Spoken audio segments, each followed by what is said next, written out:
আসসালামু আলাইকুম। সবাইকে স্বাগত জানাচ্ছি আমাদের হাতে থাকা সর্বশেষ আন্তর্জাতিক সংবাদে। আপনাদের সাথে আছি আমি আফনান করিম। শুরুতেই সংবাদ শিরোনাম। পশ্চিম তীরে গোলাগুলিতে 2 ইসরায়েলি নিহত। জেনিনে পানি বিদ্যুৎ বন্ধ করে দিয়েছে ইসরায়েল। হামাস নেতাদের খুঁজে বের করে বদলা নেয়ার হুমকি দিলেন নেতানিয়াহু। ফিলিস্তিন ইস্যুতে এরদোগান ও সিসির সঙ্গে ফোনালাপ সৌদি যুবরাজের। ইসরায়েলের অন্দরমহলে গভীর হচ্ছে ফাটল, ইসরায়েল জুড়ে ধর্মঘটের ডাক জিম্মিদের স্বজনদের। রাশিয়ার বিভিন্ন সামরিক ঘাঁটি লক্ষ্যবস্তু করতে যুক্তরাষ্ট্রের সবুজ সংকেত চায় জেলেনস্কি। যে কারণে পারমাণবিক অস্ত্রনীতি পরিবর্তন করবে রাশিয়া। দেশটা তোমার বাপের নাকি, কলকাতার আন্দোলনে এবার বাংলাদেশের গান। ছয় বাংলাদেশি ছাত্র নেতার ওপর ভারতের ভিসা নিষেধাজ্ঞার খবর ভুয়ো। এবং সর্বশেষে কিভাবে ট্রাম্পের মাথায় কাঁঠালো ভাঙলেন এরদোয়ান। আর এই বিষয়টি নিয়ে থাকছে আমাদের আজকের বিস্তারিত বিশ্লেষণ। পশ্চিম তীরের হেবরনে এক চেকপোস্টে গোলাগুলিতে অন্তত 2 জন ইসরায়েলি নিরাপত্তা রক্ষী নিহত হয়েছে। এছাড়া এতে আরেকজন আহত হয়েছে। ইসরায়েলের জাতীয় পরিষেবা মেগান ডেভিড অ্যাডাম বলেছে, রবিবার একজন নারী ও একজন পুরুষকে হত্যা করা হয়েছে। এছাড়া 50 বছর বয়সের কোঠার একজনকে গুরুতর অবস্থায় হাসপাতালে ভর্তি করা হয়েছে। হেবরনের দক্ষিণে তারকিমিয়া চেক পয়েন্টের কাছে হামলায় এই হতাহতের ঘটনা ঘটেছে। ইসরায়েলি আর্মি জানিয়েছে তারা হামলাকারীদের ধরতে অভিযান শুরু করেছে। হতাহত 3 জন পুলিশের সদস্য। তারা হেবরন স্টেশনে দায়িত্বে ছিলেন। সেই সময় তাদের ওপর হামলা হয়েছে। ফিলিস্তিনের পশ্চিম তীরের জেনিনে ইসরায়েলি বাহিনীর অভিযান অব্যাহত রয়েছে। গতকাল রোববার দখল করা ওই এলাকায় টানা 5ম দিনের মতো অভিযান চালানো হয়। এদিকে অভিযানের অংশ হিসেবে জেনিনে পানি ও বিদ্যুৎ সরবরাহ বন্ধ করে দিয়েছে ইসরায়েল। কোনো ধরনের ঘোষণা ছাড়াই জেনিনে বড় ধরনের অভিযান শুরু করে ইসরায়েল। সাজওয়াজান, ড্রোন ও স্নাইপারদের সহায়তায় শত শত ইসরায়েলি সেনা এ অভিযান শুরু করে। স্বাধীনতাকামী সংগঠন হামাস সহ ফিলিস্তিনি বিভিন্ন সশস্ত্র গোষ্ঠীর যোদ্ধাদের সঙ্গে তাদের সংঘর্ষ হচ্ছে। গত 5 দিনের অভিযানে জেনিনে ব্যাপক ধ্বংসযজ্ঞ চালানো হয়েছে। সবচেয়ে বেশি ক্ষতিগ্রস্ত হয়েছে সেখানকার শরণার্থী শিবির। সেখানকার গুরুত্বপূর্ণ সড়কগুলো আবর্জনার স্তূপে পরিণত হয়েছে। এই শরণার্থী শিবিরে 20,000-এর বেশি ফিলিস্তিনির বসবাস। জেনিন শহর থেকে এই অভিযানের সংবাদ সংগ্রহ করছেন আল জাজিরার সাংবাদিক নিদা ইব্রাহিম। তিনি বলেন, সেখানে আমার দেখা এটি সবচেয়ে ধ্বংসাত্মক অভিযান। এদিকে পশ্চিম তীরের পাশাপাশি গাজায় ইসরায়েলি বাহিনীর অভিযান অব্যাহত রয়েছে। গাজার স্বাস্থ্য মন্ত্রণালয় গতকাল রোববার জানিয়েছে, ইসরায়েলের হামলায় 24 ঘণ্টায় গাজায় আরও 50 ফিলিস্তিনি নিহত হয়েছেন। নেতানিয়াহু রোববার হামাসের বিরুদ্ধে লড়াই জোরদার করার অঙ্গীকার করেছেন। তার বক্তব্য আসে ইসরায়েলি সামরিক বাহিনী গাজায় 6 জন বন্দীর লাশ উদ্ধার করার পর। ধারণা করা হচ্ছে, ইসরায়েলি বাহিনী যখন গাজায় বন্দীদের কাছাকাছি পৌঁছে গেছে তখন 6 জনকেই হামাস সদস্যরা গুলি করে হত্যা করে। নেতানিয়াহু এক বিবৃতিতে বলেন, যারা বন্দীদের হত্যা করে তারা গাজায় যুদ্ধবিরতির জন্য কোনো চুক্তি চায় না। তিনি হামাস নেতাদের উদ্দেশ্যে বলেন, আমরা তোমাদের খুঁজে বের করব, আমরা তোমাদের ধরব এবং আমরা বদলা নেব। একজন সামরিক মুখপাত্র রিয়ার অ্যাডমিরাল ড্যানিয়েল হেগারি সাংবাদিকদের বলেন, আমাদের প্রাথমিক তথ্য অনুযায়ী আমরা তাদের কাছে পৌঁছানোর কিছুক্ষণ আগে হামাস সদস্যরা তাদের নৃশংসভাবে হত্যা করে। তাদেরকে রাফাহ শহরে একটি সুড়ঙ্গের ভেতরে পাওয়া যায়। এমন পরিস্থিতিতে ফিলিস্তিন ইস্যুতে মিসরের president Abdel Fattah al CC এবং তুরস্কের প্রেসিডেন্ট রিসেপ তাইয়েপ এরদোগানের সঙ্গে ফোনালাপ করেছেন সৌদি যুবরাজ মোহাম্মদ বিন সালমান। এরদোগানের সঙ্গে আলাপে সালমান বলেন, ইসরায়েলি দখলদার বাহিনীর চাপিয়ে দেওয়া নৃশংস আগ্রাসন মোকাবিলায় ফিলিস্তিনি জনগণের পাশে দাঁড়াতে আরব ও মুসলিম বিশ্বকে একত্রিত করতে সৌদি আরব কাজ চালিয়ে যাবে। একই সঙ্গে ইসরায়েলি আগ্রাসন ও মানবাধিকার লঙ্ঘন বন্ধের জন্য প্রচেষ্টা জোরদার করার প্রয়োজনীয়তার বিষয়টি নিশ্চিত করেন তিনি। মিসরের প্রেসিডেন্ট আল সিসির সঙ্গে ফোনালাপে একই বিষয় তুলে ধরেন সৌদি যুবরাজ। গাজা যুদ্ধকে কেন্দ্র করে ইসরায়েলের আবারও অন্দরমহলে দেখা দিয়েছে ফাটল। যুদ্ধবিরতি ও হামাসের হাতে জিম্মি ব্যক্তিদের বিষয়ে ইসরায়েলের প্রধানমন্ত্রী বেনিয়ামিন নেতানিয়াহু ও প্রতিরক্ষামন্ত্রী ইয়োব গ্যালান্টের মধ্যে ব্যাপক বাগ্বিতণ্ডা হচ্ছে। কোন চুক্তির অংশ হিসাবে ফিলাডেলফি করিডোর থেকে ইসরায়েলি সেনারা সরে যাবেন কিনা, এমন প্রশ্নে তর্ক করেন নেতানিয়াহু ও গ্যালান্ট। বর্তমানে ফিলাডেলফি করিডোর ইসরায়েলি প্রতিরক্ষা বাহিনীর নিয়ন্ত্রণে রয়েছে। বৈঠকে নেতানিয়াহু একটি ম্যাপ দেখিয়ে বলেন, মন্ত্রিসভার অনুমোদন সাপেক্ষে তিনি ফিলাডেলফি করিডোরে ইসরায়েলি সেনা মোতায়েন করে রাখতে চান। তখন গ্যালান্ট বলেন, এতে হামাস একমত হবে না, ফলে তারা কোনো যুদ্ধবিরতি চুক্তিতে যাবে না। এর জেরে জিম্মি ব্যক্তিদেরও ইসরায়েলে ফিরিয়ে আনা সম্ভব হবে না। বিষয়টি নিয়ে নেতানিয়াহু ও গ্যালান্টের মধ্যে বেশ কিছু সময় তর্কবিতর্ক চলে। এক পর্যায়ে গ্যালান্ট বলেন, প্রধানমন্ত্রী যেহেতু সব সিদ্ধান্ত নিচ্ছেন, তিনি সব জিম্মিদের হত্যার বিষয়েও সিদ্ধান্ত নিতে পারেন। এদিকে ইসরায়েল জুড়ে সাধারণ ধর্মঘটের ডাক দিয়েছে হামাসের হাতে জিম্মি ব্যক্তিদের পরিবারগুলো। গাজা থেকে জিম্মিদের ফিরিয়ে আনতে হামাসের সঙ্গে চুক্তি করতে ইসরায়েলের প্রধানমন্ত্রী বেনিয়ামিন নেতানিয়াহুকে চাপ দিতে তারা এই ধর্মঘটের ডাক দেয়। যদিও ইসরায়েল সরকার এটিকে যুদ্ধবিরতি বলতে রাজি নয়। 6 জিম্মির মরদেহ উদ্ধারের পর জিম্মিদের পরিবার ও বন্ধুরা নেতানিয়াহু সরকারের ওপর ক্ষোভে ফেটে পড়েছে। তাদের অভিযোগ, নেতানিয়াহু আর তাঁর মন্ত্রিসভার গোঁয়ার্তুমির কারণেই গাজায় থাকা জিম্মিরা মারা যাচ্ছে।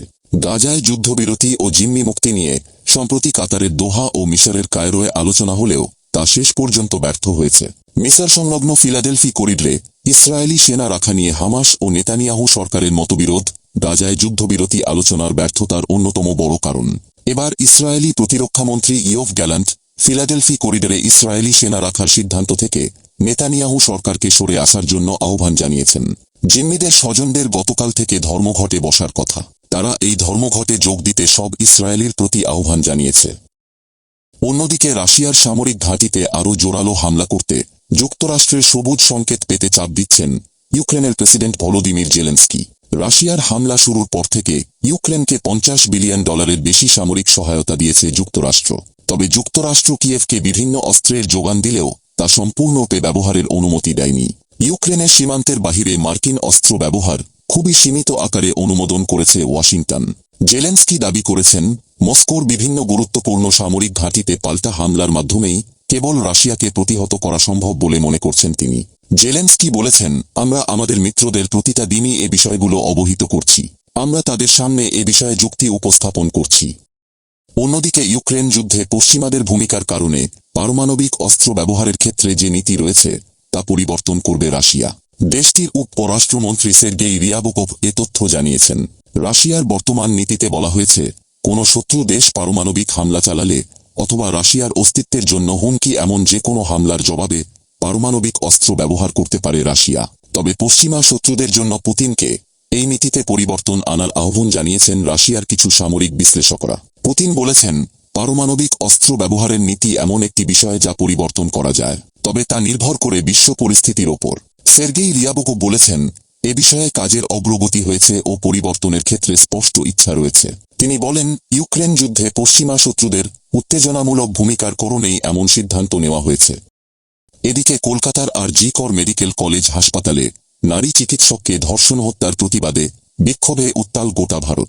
রোববার এবার যোগ দিয়ে রাস্তায় নামলেন টলিউডের তারকারাও। সেই মিছিলে সামিল হন অভিনেত্রী অপর্ণা সেন, স্বস্তিকা মুখোপাধ্যায়, চৈতি ঘোষাল, সোহিনী সরকার, উর্ষি চক্রবর্তী, অপরাজিতা আর্দ্র। ছিলেন সৃজিত মুখোপাধ্যায়, সত্যম ভট্টাচার্য সহ আরও অনেকে। তাদের দাবি, যতক্ষণ না সরকারিভাবে কোনো কর্মকর্তা এসে কথা বলেন ততক্ষণ ধরনা থেকে উঠবেন না। এদিন রাত যত বাড়ে জনসমাগমও তত বাড়তে থাকে। পাশাপাশি গানে ও কবিতায় প্রতিবাদ করতে থাকেন আন্দোলনকারীরা। বাংলাদেশের ইথুন বাবুর লেখা দেশটা তোমার বাপের নাকি প্রতিবাদী গানে সুর মেলাতে দেখা যায় ধর্মতলার ধরনা মঞ্চের আন্দোলনকারীদের।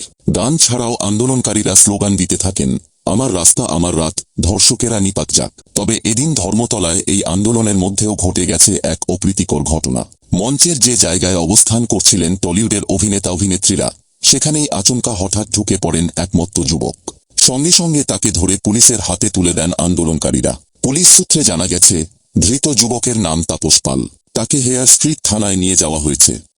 অন্যদিকে সম্প্রতি একটি প্রতিবেদন নিয়ে বেশ চাঞ্চল্য সৃষ্টি হয়েছে। বাংলাদেশের 6 ছাত্র নেতার ওপর ভিসা নিষেধাজ্ঞা দিয়েছে ভারতের পররাষ্ট্র মন্ত্রণালয়, এমন একটি খবর ওই প্রতিবেদনে প্রকাশ করা হয়। তবে সরকারি কর্মকর্তার বরাতে ওই খবরটি ভুয়া বলে জানিয়েছে ভারতীয় গণমাধ্যম ইন্ডিয়া টুডে। ওই চাঞ্চল্যকর প্রতিবেদনে আরও বলা হয়েছে যে ভারত বিরোধী মনোভাব জাগ্রত করার বিরুদ্ধে অ্যাকশন হিসেবে ভারত এই সিদ্ধান্ত নিয়েছে। প্রতিবেদনটিতে ছাত্র নেতাদের নামও প্রকাশ করা হয়েছিল। দিল্লির একটি সরকারি কার্যালয়কে উদ্ধৃত করে ইন্ডিয়া টুডে এই খবরটিকে ভুয়া এবং ভিত্তিহীন বলে জানিয়েছে। যে তালিকা প্রকাশ করা হয়েছিল তাতে ছিলেন গণ অধিকার পরিষদের একাংশের সভাপতি নুরুল হক নূর, গণতান্ত্রিক ছাত্র শক্তির আহ্বায়ক আক্তার হোসেন, সদ্য নিয়োগপ্রাপ্ত প্রধানমন্ত্রীর বিশেষ সহকারী মাহফুজ আলম, বৈষম্যবিরোধী ছাত্র আন্দোলনের সমন্বয়ক হাসনাত আবদুল্লাহ, সার্জিস আলম ও নুসরাত তাবাসসুম। এদিকে পরের মাথায় কাঁঠাল ভেঙে খাওয়ার মতো দারুণ দক্ষতা অর্জন করেছেন তুর্কি প্রেসিডেন্ট রিসেপ তাইয়েপ এরদোয়ান। একদিকে ন্যাটো সদস্য এবং অন্যদিকে ঘনিষ্ঠ রুশ মিত্র হওয়ার সুবাদে আন্তর্জাতিক রাজনীতিতে তুরস্কের স্বার্থ উদ্ধারে ভয়ঙ্কর সব খেলায় মেতেছেন ইউরেশিয়ান এ নেতা। বিশ্ব নেতাদের ভূগোল বুঝিয়ে নিজের স্বার্থ উদ্ধার করে নেওয়ার খেলায় হয়তো তার মতো দক্ষ খেলোয়াড় এ মুহূর্তে খুব কম রাষ্ট্রপ্রধানই আছেন। এরদোয়ানের এমন খেলার ফাঁদে পড়েছেন সাবেক মার্কিন প্রেসিডেন্ট ডোনাল্ড ট্রাম্পও। জানা যায়, ট্রাম্পকে কথার জালে ফেলে সিরিয়ার উত্তরাঞ্চল থেকে মার্কিন সেনা প্রত্যাহারে প্রভাবিত করেছেন এরদোয়ান। এমন দাবি করেছেন ট্রাম্প প্রশাসনের সাবেক জাতীয় নিরাপত্তা উপদেষ্টা ম্যাকমাস্টার। দাবি করেন, সিরিয়ার গৃহযুদ্ধে বাশার আল আসাদ নিশ্চিতভাবে জয়ী হতে যাচ্ছেন বলে ট্রাম্পকে বোঝাতে সক্ষম হন এরদোয়ান। এ সময় সিরিয়ার উত্তরাঞ্চল থেকে কুর্দি বিচ্ছিন্নতাবাদীদের দমনে সেখান থেকে মার্কিন সেনাদের সরিয়ে নিতে ট্রাম্পকে মনস্তাত্ত্বিক চাপ প্রয়োগ করেন তুর্কি প্রেসিডেন্ট। এর ফলে সেখানে তুর্কি সেনাদের প্রবেশের সুযোগ তৈরি হবে বলে মার্কিন প্রেসিডেন্টকে জানান এরদোয়ান। সাবেক এ মার্কিন নিরাপত্তা উপদেষ্টা জানান, ট্রাম্প নিজেও জানতেন তাকে ভুল বোঝানো হচ্ছে। তবে ট্রাম্পের মধ্যপ্রাচ্যে মার্কিন সামরিক উপস্থিতি নিয়ে অনাগ্রহের ব্যাপারটি নিয়ে ভালোভাবে খেলতে পেরেছেন পুতিন ও এরদোয়ান। তুর্কি প্রেসিডেন্ট ট্রাম্পকে বোঝাতে সক্ষম হন, এসডিএফকে অস্ত্র সহায়তা করা মানে মার্কিন অর্থের অপচয়। পুতিন এবং এরদোয়ান উভয় নেতাই ট্রাম্পের সঙ্গে সম্পর্ক স্থাপনের ক্ষেত্রে তাকে প্রতিবন্ধকতা মনে করতেন। এমনকি ফোন কলে এরদোয়ান ম্যাকমাস্টারের বিরুদ্ধে অভিযোগ আনেন তিনি ট্রাম্পের সঙ্গে এরদোয়ানের ফোন কল স্থাপনে দেরি করেছেন। মার্কিন নিরাপত্তা উপদেষ্টা আরও লেখেন, ট্রাম্প সে সময় এরদোয়ানকে একটি ব্যক্তিগত ফোন নম্বর দেওয়ার কথা জানান, যাতে তুর্কি প্রেসিডেন্ট যে কোনো সময় মার্কিন প্রেসিডেন্টের সঙ্গে কোনো বাধা ছাড়াই যোগাযোগ করতে সক্ষম হন।